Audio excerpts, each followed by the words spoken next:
आज मैं द्वितीय विश्व युद्ध के सबसे युवा योद्धा सैनिक लड़के की वास्तविक जीवन की कहानी पर आधारित एक फिल्म की व्याख्या करने जा रहा हूँ। फिल्म रूस में शुरू होती है, जहाँ नदी के किनारे 3 लोगों का एक परिवार अपने समय का आनंद ले रहा है। उनमें से सबसे छोटा सगे एलियाश अपने बड़े भाई और माँ दोनों को एक पेड़ के ऊपर होने के बारे में बताता है जब अचानक जर्मन लड़ाकू जेट उड़ते हैं।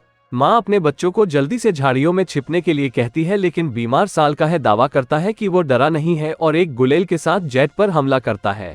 सभी को आश्चर्यचकित करने के लिए वो जेट विमानों को हिट करने और उसमें विस्फोट करने का प्रबंधन करता है, लेकिन जब उसने चारों ओर देखा तो उसका परिवार चला गया। सगे सपने से भयभीत होकर उठता है और अपनी माँ को बुलाता है। तभी कोई उसके दरवाजे पर दस्तक देता है। यह मानकर कि यह उसकी माँ है, वो उसकी ओर दौड़ता है, लेकिन एक पड़ोसी महिला घबरा जाती है। वो उसे जीवित रखने के लिए भगवान का शुक्रिया अदा करती है और उसे सूचित करती है कि उसकी माँ और भाई मर चुके हैं। छोटा लड़का समझ नहीं पा रहा है कि वो क्या कह रहा है और अपनी माँ की प्रतीक्षा करने के लिए घर में रहना चाहता है। महिला उसे बताती है कि जर्मनों ने उन पर हमला किया था और उसे भाग जाना चाहिए। तभी कुछ सिपाही उनके घर पहुंचे। महिला सगे को खिड़की से बाहर भगा देती है, लेकिन उसके शामिल होने से पहले ही उसे गोली मार दी जाती है। 6 साल का छोटा अब अपने परिवार और दोस्तों के साथ अकेला है। जैसे ही सगे घर से भागता है, वो देखता है कि उसका पूरा मोहल्ला उसके पीछे जल रहा है। वो व्यर्थ में अपनी माँ को पुकारता है और उनके पास से भाग जाता है। कुछ देर दौड़ने के बाद वो जंगल के बीच में पहुंच जाता है। छोटा बच्चा अपनी माँ को बुलाने लगता है कि वो आ जाए और उसे ले आए, क्योंकि वो खो गया है। उस रात वो जंगल में रहता है। अगली सुबह हम उसे एक नदी से पानी पीते हुए देखते हैं जब दुश्मन सैनिक रास्ते में आते हैं। सगे यह जानते हुए कि वे खतरनाक हैं, जल्दी से एक पेड़ की जड़ों के अंदर छिप जाते हैं। जब कोई सांप पास आता है तो वो चौंक जाता है, लेकिन एक शब्द या भागता नहीं है। सैनिक नदी के किनारे खाते हैं और चले जाते हैं, जिसके बाद सगे अपना बचा हुआ भोजन लेते हैं और रात के लिए उसमें गोता लगाते हैं। हालांकि दिन के अंत तक छोटा लड़का थक जाता है। उसने 2 दिनों में उचित भोजन नहीं किया है और बिना किसी गंतव्य के चल रहा है। लंगड़ाते ही वो गिर जाता है। रास्ते में वो जंगली जामुन देखता है और उन्हें खा जाता है, लेकिन तभी उसके पीछे एक विस्फोट होता है जो उसे आश्चर्यचकित कर देता है। लड़के को चक्कर आ जाता है और वो अपने पीछे आने वाले किसी व्यक्ति को मतिभ्रम करने लगता है। हालांकि ऐसी परिस्थितियों में भी वो बहादुर खड़ा होता है और उस व्यक्ति से कहता है कि उसके पास राइफल है और वो डरता नहीं है। वो आगे लंगड़ाता है, लेकिन थोड़ी देर बाद बेहोश हो जाता है। जब वो सो रहा होता है तो 2 सिपाही उसके पास आते हैं। यह दृश्य रूसी सेना के अड्डे पर कट जाता है, जहां कमांडर कुज़नेत्सोव अपने गश्ती सैनिकों की प्रतीक्षा करता है। वे एक छोटे बच्चे के साथ आते हैं जो घायल हो गया था और सप्ताह। जब सैनिक दावा करते हैं कि वे उसकी तरफ है तो छोटा लड़का खुल जाता है और अपना परिचय देता है। सैनिक हंसते हैं जब बच्चा कमांडर के साथ हाथ मिलाता है और सुझाव देता है कि उसने अपना परिचय दिया। सैनिक एक छोटे बच्चे के साथ स्नेह महसूस करते हैं और उसे घेर लेते हैं। वे उसे पानी पिलाते हैं और खिलाते हैं। कमांडर भी बच्चे की देखभाल करता है। कैच नाम की एक नर्स सगे को अपने घावों को संबोधित करती है और उसके व्यक्तित्व से मंत्रमुग्ध हो जाती है।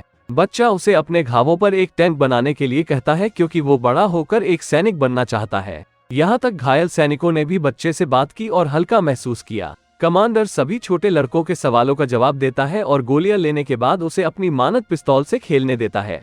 सगे अपने पेट पर बने टैंक में दिखाता है और खुद एक सैनिक होने का दावा करता है। लड़का बहुत जल्दी ठीक हो रहा है। नर्स कैबिनेट ने कमांडर से लड़के को एक बटालियन के साथ रहने देने के लिए कहा, लेकिन वो यह दावा करने से असहमत है कि यह सुरक्षित नहीं होगा। वो सगे को एक अनाथालय भेजना चाहता है। सैनिक अपना सारा खाली समय सगे के साथ बिताते हैं। वो पूरे दिन कई लोगों द्वारा दौरा किया जाता है। वे उसे दूर से उनके परिवारों द्वारा भेजा गया खाना लाते हैं और यहाँ तक उन्हें अपनी दूरबीन से खेलने भी देते हैं।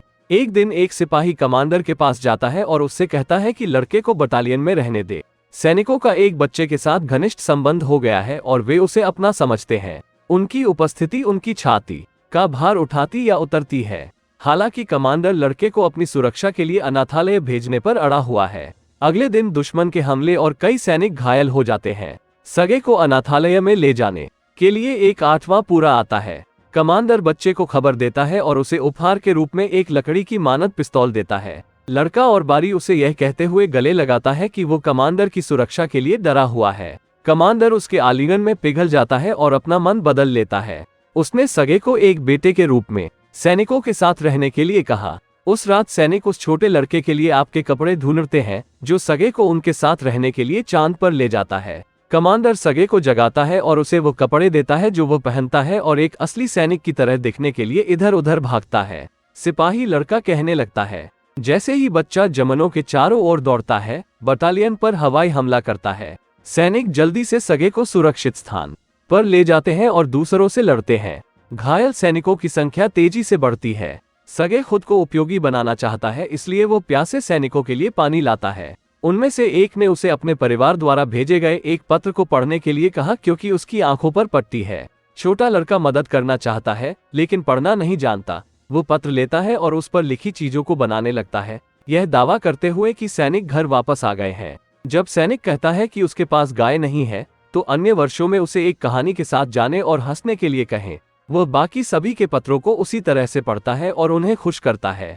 निम्नलिखित में हम कैक्टी और एक कमांडर को बात करते हुए देखते हैं। एक दूसरे के प्रति आकर्षित प्रतीत होते हैं लेकिन अपनी भावनाओं को स्वीकार नहीं करते हैं। बाद में सगे कमांडर को बताता है कि वो बटालियन में व्यवस्थित स्थिति में है और खुद को वाह के रूप में पेश करना शुरू कर देता है। हालांकि लड़का तब देखता है कि हमले से नष्ट हुए सैनिकों में से एक को तैनात किया गया है। कमांडर उसे मृत सैनिक का सम्मान करने के लिए अपनी टोपी उतारना सिखाता है। अगले दिन वो कमांडर से आग्रह करता है कि वो उसे एक मिशन दे और उसे सैनिकों के बीच पत्रों को वितरित करने का कार्य दिया जाए। वो अपने काम को कुशलता से पूरा करता है और यहाँ तक सिपाहियों को भी उसके लिए डांस करवाता है। अगले दिन सगे अपने दूरबीन के साथ बेस से थोड़ी दूर चला जाता है। जैसे ही वो इसके साथ खेल रहा है, उसने देखा कि किसी का पैर एक घास के ढेर के अंदर से हिल रहा है। वो वापस बटालियन में जाता है और सैनिकों को अपने निष्कर्षों के बारे में बताता है। सैनिकों को संदेह है लेकिन फिर भी एक लड़के के साथ जाओ। जब वे घास के ढेर के पास पहुंचते हैं तो उन्हें जर्मन जासूसों को नीचे छिपे हुए देखने के लिए सतर्क किया जाता है। जासूसों को गिरफ्तार कर लिया जाता है और बच्चे की उसकी बुद्धिमत्ता के लिए प्रशंसा की जाती है। उस रात कमांडर ने सगे को गोद लेने के कानूनी कागजात दिखाए। वो अब आधिकारिक तौर पर बच्चे के पिता है। कात्या के लिए कमांडर की भावनाओं के सगे नाक, इसलिए उसकी दया को चुकाने के लिए वो उसे कबूल करने के लिए ले जाता है। लेकिन उसे एक अलग आदमी से बात करते हुए देखना और गलत तरीके से यह मान लेना कि उसे किसी और में दिलचस्पी है। जमनों ने फिर से बेस पर हमला किया। इस बार सगे अग्रिम पंक्ति के सैनिकों को गोला बारूद की आपूर्ति करके सैनिकों की पूरी ताकत से मदद करता है, लेकिन सैनिकों ने उन्हें वापस शेड में जाने का आदेश दिया क्योंकि यह बाहर बहुत खतरनाक है। जब वो शेड में आता है तो कमांडर और अन्य लोगों को घबराते हुए देखता है क्योंकि कनेल के साथ फोन का कनेक्शन नुकसान ही होता है। लिए एक सिपाही भेजा जाता है। सगे सैनिक का पीछा करता है और सीसी घातक रूप से घायल हो गया है। उसने मरते हुए सैनिक से पूछा कि वो तारों को कैसे ठीक कर सकता है और इसे स्वयं करता है। अधिक सैनिकों को बुलाया जाता है। 6 साल की बच्ची ने सभी की जान बचाई। बाद में हम कमांडर और कात्या को नदी के किनारे बात करते हुए देखते हैं। कमांडर अंत में उसके लिए अपने प्यार को कबूल करता है और उसे अपनी मां सगे बनने के लिए कहता है। पकड़ो, यह चांद के ऊपर है। लेकिन इससे पहले कि वो कुछ कह पाती, एक सैनिक उनके पास आता है और कमांडर को एक पत्र देता है जिसमें कहा गया है कि उन्हें बेस से भेज दिया गया है। अगले दिन सभी सैनिक सगे के साथ अपने नए अड्डे के लिए निकल जाते हैं। हालांकि उनके रास्ते में वे एक खदान में आते हैं जो उनके कुछ वाहनों को उड़ा देता है। कमांडर को चोट लगती है, जबकि समूह के अर्दली जो सगे के करीब थे वो रोता है और कमांडर को गले लगाता है। वे घायलों को अपने साथ ले जाते हैं और अपने नए अड्डे की यात्रा जारी रखते हैं। जब वे अंत में दूसरे बेस पर पहुंचे तो वे कमांडर के नेता जनरल से मिले। वह भी बच्चों की महत्वाकांक्षा से प्रभावित होता है और कमांडर को इतना स्मार्ट बच्चा होने के लिए बधाई देता है। अगले दिन उनके डिवीजन को गार्ड बैनर से सम्मानित किया जाता है और ऐसा ही लड़का है। वो इस देश को बचाने का वादा करता है जब जनरल उसे अपना बैच देता है। एक रात वहां आधार पर बेरहमी से हमला किया जा सकता है। कमांडर खंडहर के नीचे फंस गया है। सगे अपने पिता के लिए रोता है और उसे बचाने की कोशिश करता है। वो अन्य सैनिकों को बुलाता है जो अंत में कमांडर को लाते हैं। अगले दिन सगे पहुंचे और कमांडर को बचाने की कोशिश करते समय घायल कमांडर के हाथों में चोट लग गई। बच्चा अब टीम का एक अविभाज्य हिस्सा है। उनके पास उनका कोई परिवार नहीं है और वे जहां भी जाते हैं वहां चले जाते हैं। दूसरे बेस में जाते देखा गया है। वे बैकग्राउंड में एक आवाज बताती है कि उसने स्टेलिंग्राद की लड़ाई में भी हिस्सा लिया और एक सैनिक के साथ पोलैंड पहुंचा, जिसे वह वर्तमान में दुनिया के सबसे कम उम्र के सैनिक के रूप में जाना जाता है और उसकी बहादुरी की पौराणिक कहानी अब पूरी दुनिया में यहाँ फैली हुई है। इस तरह के और वीडियो के लिए सब्सक्राइब करें, नोटिफिकेशन चालू करें और